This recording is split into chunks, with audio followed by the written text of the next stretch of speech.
बड़ी बहू, इस बार तुम्हारे पिताजी ने यह क्या किया? सभी के लिए कपड़े अपने आप ही भेज दिए। हर बार तो हमारी पसंद के कपड़ों का ही कहते थे। 8 साल हो गए तुम्हारी शादी को, आज तक कभी उन्होंने ऐसा नहीं किया। मुझे तो लगता है तुम्हारे ऊपर भी छोटी बहू के घर वालों का रंग चढ़ रहा है। 5 साल तो छोटी बहू को भी इस घर में आए हुए हो गए। उनके यहाँ से तो आज तक कोई ढंग का सामान नहीं आया, किंतु तेरे यहाँ से तो हमेशा हमारी पसंद का ही सामान आता था। मुझे तो लगता है शायद इस बार तुमने ही अपनी मायके वालों को मना कर दिया होगा।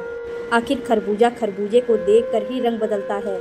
बड़ी बहू, तुम तो ऐसी नहीं थी। छोटी बहू को देखकर तुम्हारी भी बहुत हिम्मत बढ़ गई है। तुम्हारी इकलौती नंद की शादी है, फिर भी तेरी मायके से कन्यादान के लिए सिर्फ चांदी की पायल आई है। पिछली बार अमित की शादी हुई थी, तब तो छोटी बहू के लिए मुंह दिखाए में भी उन्होंने सोने की अंगूठी भेजी थी। इस बार क्या हो गया है? रुक्मणी की बात सुनकर बड़ी बहू शीतल को गुस्सा तो बहुत आ रहा था, पर वह अपने गुस्से को दबाकर बोली, मम्मी जी, इस साल मेरे पिताजी की आर्थिक स्थिति कुछ ठीक नहीं है, इसीलिए उसने जितना बन पड़ा उतना ही भेज पाए। शीतल की बात सुनकर सास मुंह बनाती हुई वहाँ से चली गई। तभी छोटी बहू रीमा बड़ी बहू के पास आकर बोली, भाभी, मैं खुद भी 5 साल से देखते आ रही हूँ, आपके मायके से हम सभी के लिए हमेशा हमारी पसंद के अच्छे अच्छे कपड़े और सामान आते रहे हैं, किंतु इस बार क्या हुआ? बिना बात को मम्मी जी नाराज हो गई। वैसे भी यह घर की अब आखिरी शादी है, आप क्यों इन सब की बुरी बन रही हो? मेरे यहाँ तो मेरे पापा जितना बन पड़ता है उतना ही लेकर आते हैं, किंतु यह कभी भी खुश नहीं होते। किंतु मैं इनकी बातों पर ज़्यादा दिमाग नहीं लगाती। सुन छोटी बहू, इस बार मैंने अपने पापा को मना किया था। इतने साल हो गए मेरी शादी को, आज तक वह इनको खुश करने की कोशिश करते रहते हैं, किंतु क्या यह करते क्या हैं? तेरी शादी के समय मेरे पापा ने सब घर वालों को एक से एक बढ़िया कपड़े लेने के लिए बोला था। इन्होंने पूरे 30,000 का बिल बनाकर दिया था, यहाँ तक कि उसमें सिलाई भी जोड़ दी थी। और जो मेरे मायके से देवर जी की शादी में भैया भाभी और मेरे भतीजा भतीजी आए, तो इनको विदाई में क्या दिया पता है? 500 की भाभी को साड़ी, भैया का घर से निकाल के पैंट शर्ट का कपड़ा और 100 रुपया भतीजा भतीजी के हाथ पर रख दिए थे। मुझे तभी से बहुत गुस्सा आ रहा था। क्या मेरे मायके वालों इतना भी हक नहीं रखते हैं कि उन्हें भी कभी यह कुछ अच्छा दे, ताकि मेरे भी अपने मायके में इज्जत रह पा जाए? हर बात में मायके वाले ही क्यों लुटे? पहले तो मैं बहुत सहन करती थी, किंतु अब तुम्हें देखकर मेरे अंदर भी हिम्मत आने लगी। मैं भी अपने पापा पर अतिरिक्त बोझ नहीं डालना चाहती। तुम्हें पता है रीमा, तुम्हारी शादी के 1 साल बाद हमारे बड़े ससुर जी का स्वर्गवास हुआ था। तब भी घर में सभी ने कहा था, बड़ी बहू बड़ा सौभाग्य से मिलता है बड़े दादाजी का अपने परपोते को देखकर जाना। तो तेरे मायके वालों को बोल देना कि वह सोने की साड़ी भेजे, किंतु मैंने मना कर दिया।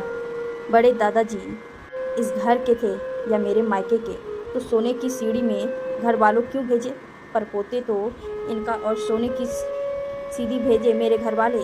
हर बात बात पर तेरे मायके से यह नहीं आया, तेरे मायके से यह नहीं आना चाहिए। मैं भी अपने पापा को फ़ोन करके सब कुछ मंगा लेती थी, किंतु इनकी तो कभी लालसा ख़त्म नहीं होती, बल्कि समय के साथ और बढ़ने लगी। किंतु जब मैंने देखा तेरे यहाँ से पहली बार में ही जब बिना अतिरिक्त इतना ही सामान आया है, और जब मम्मी जी ने तुझे भी कहा था कि बहू, हमारे यहाँ परंपरा नहीं है कि हमारे यहाँ तो अच्छे से अच्छा सामान आता है, तब देवर जी ने क्या कहा था, मम्मी, जो आ गया है उसमें खुश रहना सीखो, वरना अगली बार से यह भी नहीं आएगा। भैया तो हमेशा चुप रहे हैं। बड़ी भाभी के यहाँ से हमेशा इतना सब कुछ आते हुए भी क्या आप खुश हैं? जिस व्यक्ति के अंदर लालसा समा जाता है, उसे कैसा खुश किया जाए? आपने हमेशा भाभी के मायके वालों को क्या दिया है? उम्मीद तो आप इतनी बड़ी बड़ी करती हैं। एक तरफ तो आप कहती हैं पैसा तो हाथ का मैल है, इसे कौन ऊपर ले जाएगा, सब यहीं रहना है, किंतु जब आपका देने का नंबर आता है तब यह विचार कहाँ चले जाता है? और धीरे धीरे करके मुझ में ही हिम्मत आने लगी, और इस बार सच बताऊं, मेरे मन में बहुत संतुष्टि है। अब अगर यह मेरे भाई भाभी को कुछ नहीं भी देते हैं, तब भी मेरे मन पर कोई बोझ नहीं है। बड़ी बहू सिर्फ एक जिम्मेदारी बनकर रह गई है, उसकी भावनाओं से तो उनको कोई मतलब ही नहीं है। हर काम में बस बड़ी बहू या बड़ी बहू व बड़ी बहू जैसे करेगी वैसे ही तो छोटी सीखेंगे, किंतु कई बार छोटे भी बड़े को सीख दे जाते हैं। मैंने आज तक इनको पलटकर किसी भी चीज़ में जवाब नहीं दिया, किंतु जब मैंने देखा कि तू उनकी गलत बात का हमेशा विरोध करती आई है तो मेरे अंदर भी धीरे धीरे एक एहसास उत्पन्न हुआ। मैं भी अब गलत का विरोध करने लगी। हालांकि उनकी नज़रों में अब मैं अच्छी बहू नहीं रही। क्या सिर्फ बड़ी बहू ही मर्यादित और संयमित व्यवहार करे, या लोग चाहे बड़ी बहू से कैसे भी व्यवहार करे? मैं तुझे धन्यवाद देती हूँ छोटी, की तेरी वजह से ही मुझे मेरा आत्मसम्मान वापस मिलने लगा, वरना मैं तो कभी भी घुट घुट कर मर गई होती। सारी अपेक्षाएं बड़ी बहू से ही क्यों की जाती हैं? मैंने आज तक अपनी जिम्मेदारी पूरे मन से निभाई है, किंतु बदले में मुझे क्या मिला? हमेशा तिरस्कार। मैं आज भी अपनी बड़ी बहू होने का फर्ज पूरी निष्ठा से निभाऊंगी, किंतु गलत बात अब मैं सहन नहीं करूंगी। और आज बड़ी बहू के चेहरे पर संतुष्टि के भाव साफ नजर आ रहे थे।